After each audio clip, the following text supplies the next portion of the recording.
in collaboration with the Cyprus Mail. This is the Cyprus News Digest with Rosie Charalambous.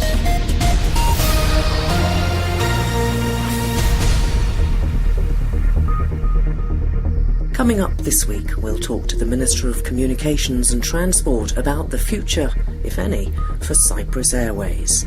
We have to admit that as a state, we have not been efficient in running a state-owned airline company. We'll hear about YinAlithea, a series of workshops followed by a conference designed specifically for women. There is a need in Cyprus to elevate women, to support them to develop themselves, to encourage and inspire them in these critical times to find courage and to meet the truth inside of themselves and inside what they are really capable of. And as Cyprus continues its plans to introduce a national health scheme, we'll talk to some experts who are setting up a family medicine diploma at the University of Nicosia Medical School. We estimate that 80% actually of patients are suffering from chronic diseases, and they consume the vast, 80% actually of the budget.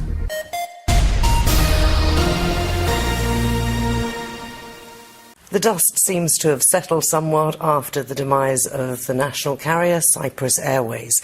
What's going to happen next? We've had the demonstrations by the staff who've been laid off and demands for new jobs. We've heard the government say that it hopes a new national carrier will come into being before too long. With me today is our Communications and Transport Minister, Marios Dimitriadis. Marios, what actually is the plan for Cyprus Airways? Well, as you know, Cyprus Airways had to postpone their operations after the decision from the European Commission.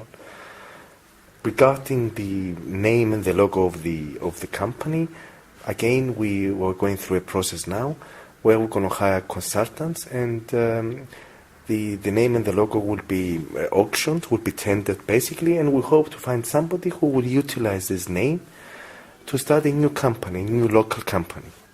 So it will be a private company. Will the government have any shareholding in it?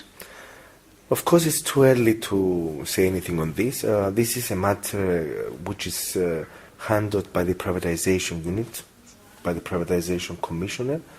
But at the end of the day, the intention, of course, is not to create another state-owned carrier, but to bring somebody from the private sector. We have to admit that as a state, we have not been efficient in running a state-owned airline company. So it's interesting, isn't it, that an awful lot of, for example, European airlines, very few of them any longer are state-owned.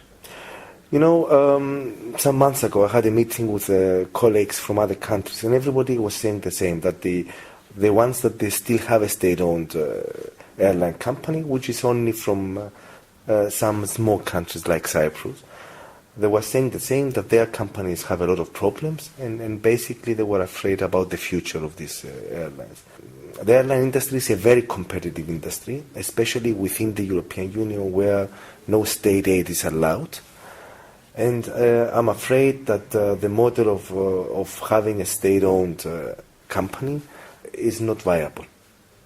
Do we need a national carrier? I mean, is it important that Cyprus Airways still flies? We've had the slots taken up very quickly by other airlines, so we're not going to lose the tourists. At the end of the day, what is important for people? I think what people need and what people want is a high level of connectivity at reasonable prices. And I have to say that Cyprus has a high level of connectivity. Our prices are reasonable, and any gaps that were created with what happened with Cyprus Airways, they were immediately filled by other companies. So I don't think it's so important to have a national carrier. What I think is important is to have enough number of carriers operating at the island that service the needs of the Cyprus people and the tourism. What about the staff? We heard promises from various people, including the President, that he was going to do his best to try and find them other jobs. Surely that isn't the job of government? It is unfortunate that some people lost their jobs, and of course this was the result of the postponement of the operations of Cyprus Airways. And obviously the government is always concerned about people losing their jobs. Now, as you understand, promises cannot be given, basically, and we have to wait and see what's going to happen. But what I would like to say regarding this is that as a government, we are trying to attract new companies to operate from the island. We have already seen some of these companies advertising positions in the press. I think the only way to secure full-time and long-term employment for these people is to increase economic activity related to the airline sector. And of course, people who have worked for an airline company have an advantage over people who don't have the experience. And what about the funding of the shortfall in the Provident Fund of these Cyprus Airways staff? Is that a normal procedure for a government to do? Well, as a government, we have already promised that we will secure the rights of the employees. And this is what we will do. Now, whether it's a normal procedure or it's not a normal procedure is another matter. Obviously, we have to be careful in whatever we do, in the sense that a lot of people are losing their jobs nowadays, and these people, they have rights as well. But as I said at the beginning, in the case of Cyprus Airways, the government has committed that we will cover any shortfall in the Provident Fund. And let me ask you as well about the other shareholders. I mean, the government had the majority shareholding in Cyprus Airways, but I've spoken to a few shareholders who have just a little bit here and there, and they were very angry that all these decisions were taken without any consultation of the other shareholders. What do you say to that? Actually, there was a representative of the minority shareholders in the board. And of course, at the end of the day, the government had more than 90%, I think it was closer to 97% of the airline. So we're talking about a very small percentage.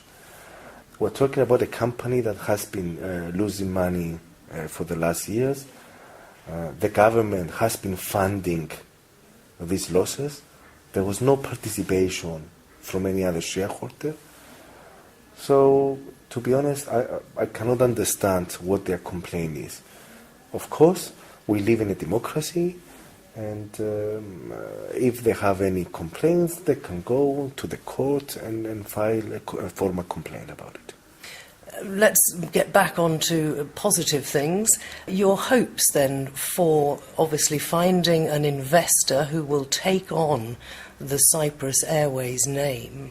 How are you going to achieve that? Because we've heard that various companies have been mooted as possibly taking over the company, but that's obviously not going to happen now. It's going to be a brand new company starting presumably from the ground up.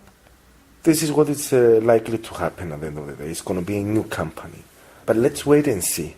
I don't want to sound pessimistic. I don't want to sound optimistic. At the end of the day, there will be a process. You do understand that this is a very competitive industry. So anybody who is interested to start a new company, they need to have the necessary experience and the necessary funding. And this is something we saw with the process we ran for Cyprus Airways. There was interest, but when it came to the question of money and funding the interest, basically it proved that a lot of this interest was not real or was not serious. So we'll have to wait and see how the process evolves. Cyprus Minister of Communications and Transport, Marios Dimitriadis. This is the Cyprus News Digest with Rosie Charalambous. The YinAlithea Cyprus Women's Conference is coming up in March at the Elias Beach Hotel in Limassol. Now, with me are the two organisers, Penelope Magoulianidis and Hellenique Argirou. They're going to explain exactly what YinAlithea is all about, and if you think that we're a little early because this is towards the end of March, well, that's because they've got several workshops coming up across the island. So let's start, if we may, Hellenique, with you. Explain the idea behind YinAlithea. YinAlithea is a very heartfelt call, gesture and offer to the community of Cyprus, to the women of Cyprus. It's a concept that we came up with, both myself and Penelope deeply feel that there is a need in Cyprus to elevate women, to support them to develop themselves, to encourage and inspire them in these critical times, to find courage and to meet the truth inside of themselves and inside what they are really capable of. YinAlithea comes from the Greek word yin, the derivative referring to anything connected to feminine essence or feminine energies. Also, yin, we know from complementary medicine, comes from the feminine essence yin aspect, contrary to the yang, which is the male essence. So we're using this yin to refer to woman, of course, and then alithea in Greek means truth. And it has this wonderful resonance of thea at the end of the word. We've spelt it this way to also respect and honor the fact that we live on an island that is dedicated to divine feminine presence. The goddess Aphrodite is what she's been called at times. And we want to respect this legacy, and we want to support women to know more about the true teaching and value of this legacy as an inspiration to call forward important, valuable qualities that women carry, the feminine essence carries. Penelope, let's come to you. Can you outline these various workshops that you've got coming up? Because I think that's aimed across the island to maybe encourage women to join you at the conference. So how are you going to go about these workshops? We're starting from Charalambous on the 7th of February. All the workshops are going to be held between 4 and 6 in the afternoon. And basically, both Hellenic and I, we are going to give content and strategies on different subjects to women. And our objective is to help them live a better life, a more fulfilling life. So in our first conference this Saturday at Charalambous, Hellenic is going to talk about self-esteem and ways to find your self-esteem. And I am going to talk about ways of reclaiming your days and live a happier life, not having to run around 24/7, which we tend to do as women. Are you going to run the same workshops when you go to Nicosia, Limassol and Paphos? I believe our content is going to change for each workshop because we want to invite our audience, if they want to follow us around the island, and have free access to great strategies, and that will be great. Yeah, definitely. My intention is to offer women these free opportunities to begin to develop more detailed knowledge about how to develop themselves step by step. So, for example, the first one deals with what I call the energy body. So looking at how we use our energy and the way we cultivate energy as women is very different to men. Like, we need to work collaboratively, we need to be able to relate, we need to be able to deal with our emotions in a very specific way. And when we manage that successfully, we do strengthen our energy body. When we're not doing that correctly, our energy level drops in the evening for sure, and we don't really cultivate our energy correctly, and we start to drain the energy system in the body. So, for example, the coming workshop is on that concept, energy, and how we develop our self-esteem using it correctly. The next one will be dealing with the relationship we have with ourselves. Each time we have a different focal point so that we can develop our knowledge, and then we have this climax event at the conference where everything comes together and it gets solidified. And at the conference you've got some quite high-powered speakers, I think. Yes, we do. We have Dr. Eratoko Zakou-Markouli, and she's going to speak about women in politics and women in business and career, I believe. Then we have Dr. Mary Koutselini-Ioannidou, where she's going to talk about myths and realities about the woman identity. And then we have Eileen Andreu, where she's going to talk about where are you? Mrs. Thelma Haralambidis, she's going to talk about the woman's substance. Anna Vasiliadou Pita, her subject is going to be the power of image. Julia Konstantinidou, she's going to talk to us about network to success. Marina Mouiassi, about feminine consciousness and sacred sexuality. Nadia Karayani, women as pioneers in social change in Cyprus. Viola Edward, positive psychotherapy and holistic well-being for women. Okay, so it's a pretty varied conference that will deal both with the business side of things, the family side of things, the sexual side of things, and pretty well everything. So in order for people to find out more so they can join you at the conference, do give us the dates and times of the workshops that lead up to this so that people can find out whether they'd like to join you. 7th of February, we are in Paralimni. 14th of February, we are in Nicosia. At Pacific Cafe in Nicosia. In Paralimni, we are at Senso Cafe. Limassol, we are at Women's Library on the 21st of February. 28th of February, we are going to Paphos. We are going to announce the place a bit later on. And 7th of March, we are in Larnaca Zoonos Holistic Centre. And these must all be, I presume, on your Facebook page or a website? That's right. We've got a Facebook page. It's called YinAlithea. So that's YinAlithea. We have a beautiful movement, a gathering of women already supporting this process. And we've chosen some cafes that we know have a nice secluded area. So we are considering the workshop to be a special intervention there. So we have also some special centers that are collaborating with us. So you can find all the details there about the workshops. You can also book your tickets online. You need to give us till sort of middle of February. We'll be ready with the online site, which is called www.cypruswomenconference.com. We're going to announce it on Facebook, I believe, when it's ready. So really people can get all this information if they're on Facebook, if they look for YinAlithea. Thank you very much indeed for joining me. Thank you very much for having us. Keep up to date with events in Cyprus and around the world with the Cyprus News Digest. Well, I'm sure that you know that we're here in Cyprus and looking with interest at whether or not our national health insurance scheme is going to be implemented. There have been delays, there are lots of problems. Within that system, there are plans for family doctors. Now, these are fairly similar, I understand, to what we call general practitioners in much of Northern Europe. Joining me on the Cyprus News Digest today, I have Dr. George Samoutis, who's an associate professor in primary care at the University of Nicosia Medical School, and we also have with us Dr. Ahmed Salim, a GP from London, who teaches and trains doctors who want to become GPs, and is also an international development advisor for the Royal College of GPs, and John Howard, Professor of General Practice and International Lead for the Centre of General Practice and Population Health at the University of Nicosia Medical School. John, maybe I can start with you and ask you to clarify this difference between family doctors and general practitioners. I thought they were pretty much the same thing. Rosie, you're right. It does give rise to quite a lot of confusion.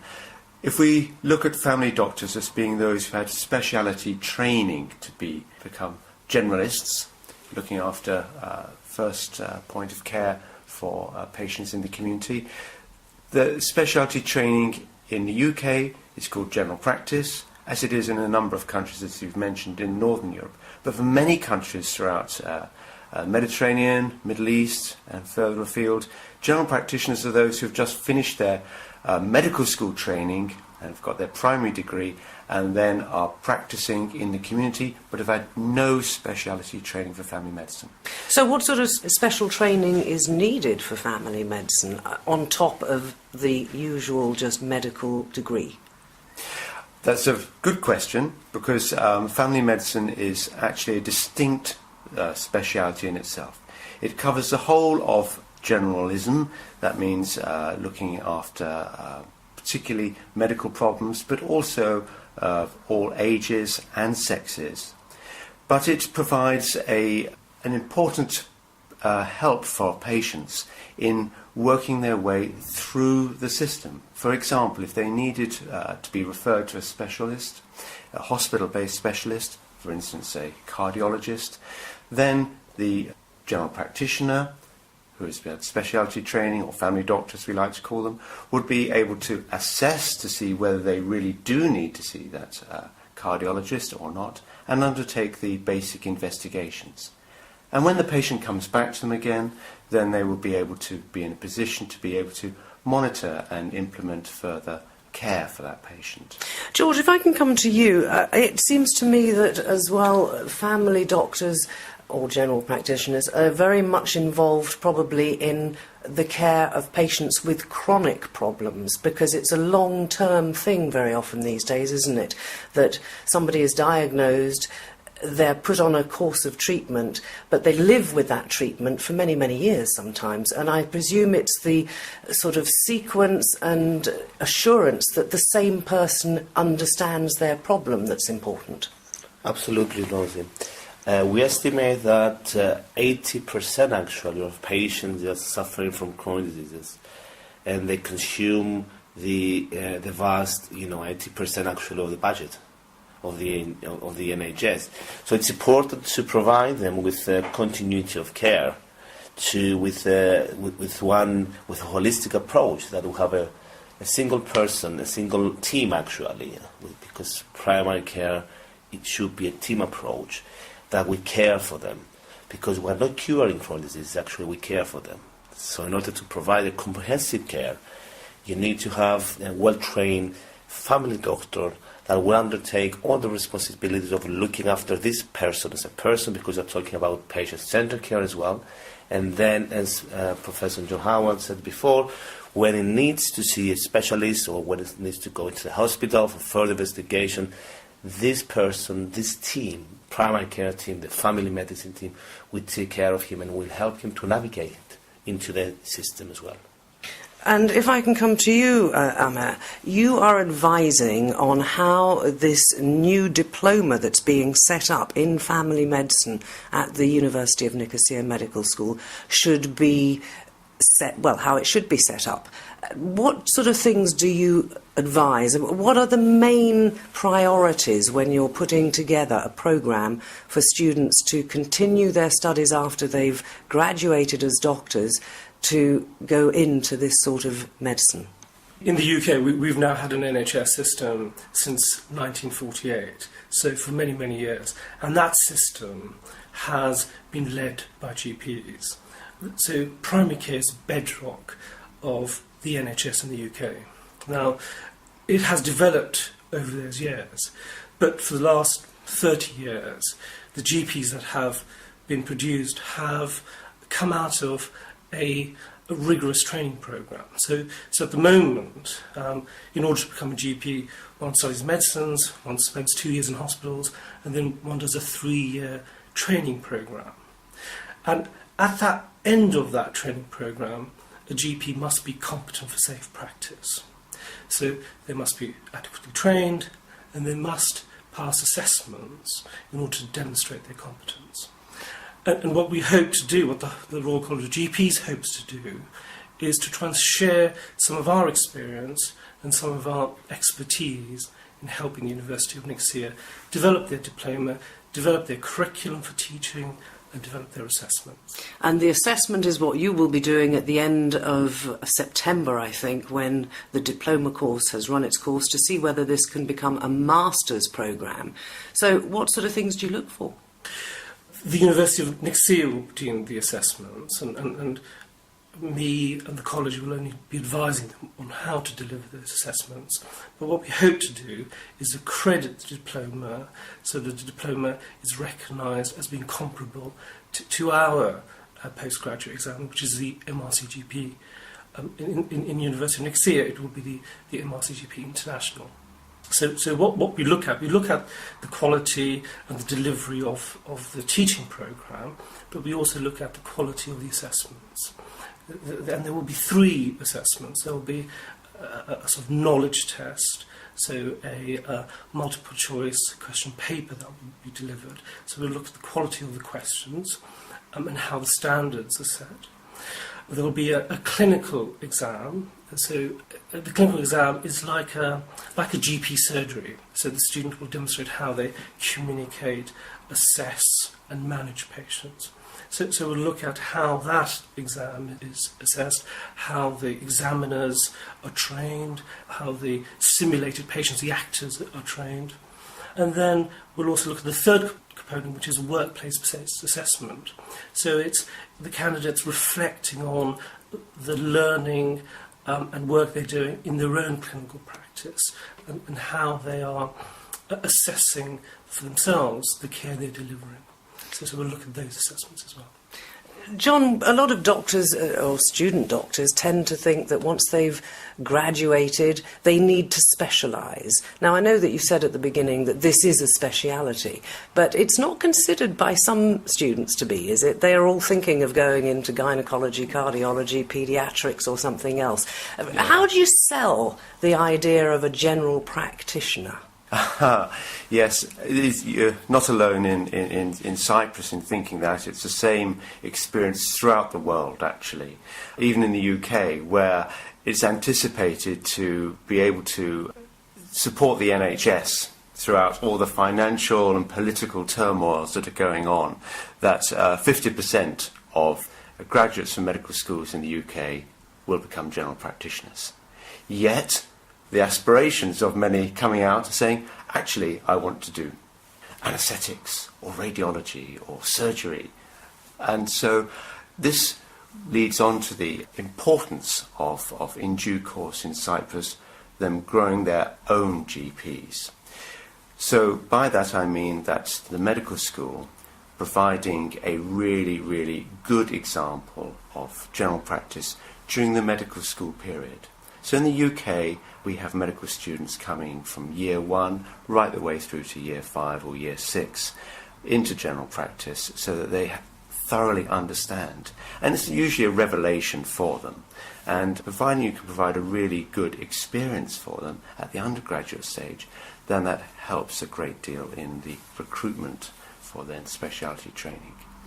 And in many countries, and it's quite a surprise really, because the family medicine programs are so well structured, in fact, they tend to become the most popular specialty training programs.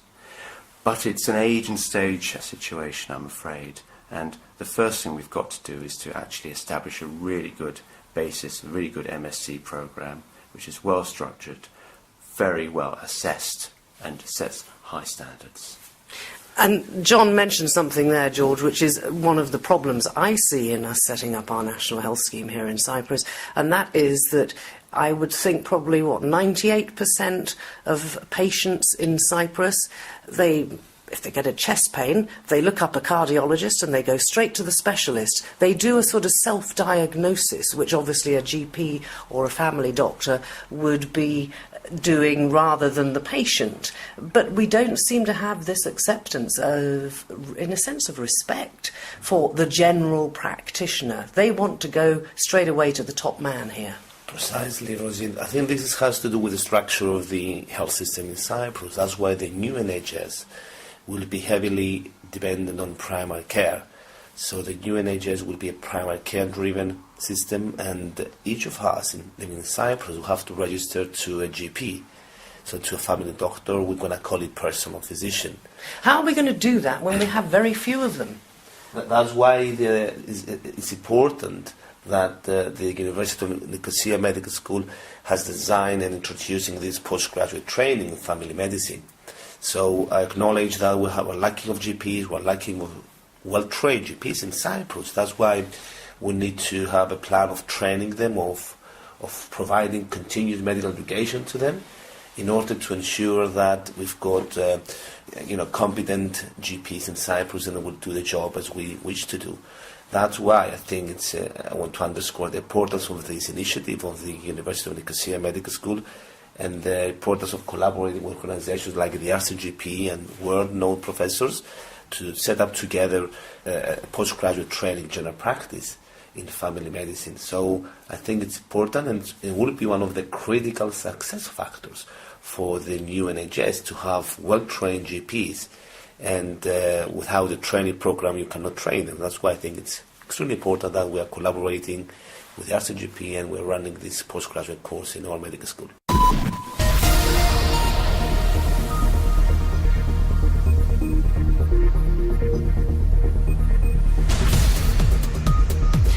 Well, that about wraps up this edition of the Cyprus News Digest. Many thanks for your company. Hope you'll join me next week. Till we meet again, take care and God bless. Bye-bye now.